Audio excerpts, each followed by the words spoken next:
બની શકે કે તમે કદાચ ખૂબ સારો હેલ્ધી ખોરાક ખાતા હશો, ઓર્ગેનિક ખાતા હશો, દૂધ ઘી ખાતા હશો, અથવા વિટામિન અને મિનરલ્સથી ભરપૂર ફ્રૂટ પણ ખાતા હશો, છતાં પણ તમને એવું લાગતું હશે કે હું એકદમ સંપૂર્ણ હેલ્ધી નથી, કંઈક ઘટે છે. તો આ સંદર્ભમાં મહર્ષિ ચરક સંહિતાના સૂત્રસ્થાનના 25મા અધ્યાયમાં આરોગ્ય માટેની શ્રેષ્ઠ વસ્તુઓ જે હોય છે એમાં જણાવે છે કે કાલ ભોજનમ આરોગ્ય કરણાનામ શ્રેષ્ઠમ, એટલે કે યોગ્ય સમયે ભોજન લેવું એ આરોગ્યની પ્રાપ્તિ માટેના ઉપાયોમાં સૌથી શ્રેષ્ઠ છે. કાલ ભોજન એટલે ભૂખ લાગે ત્યારે જમવું. જ્યારે તમને સારી ભૂખ લાગે અને તમે ત્યારે જમો, એનાથી બેસ્ટ તમારા આરોગ્ય માટે કોઈ વસ્તુ નથી.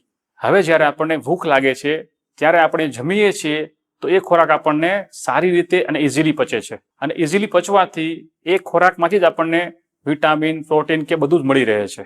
જો તમને ભૂખ લાગી નહીં હોય અને ત્યારે તમે કંઈ પણ વિટામિન વાળું જમશો તો પણ તમારા શરીરને એ આરોગ્ય નહીં આપે. એટલા માટે યોગ્ય સમયે જમવાથી, એટલે કે ભૂખ લાગે ત્યારે જમવાથી તમારો એ ખોરાક ઇઝીલી પચશે અને એમાંથી ધાતુઓ સારી રીતે બનશે અને તમને આરોગ્યની પ્રાપ્તિ થશે.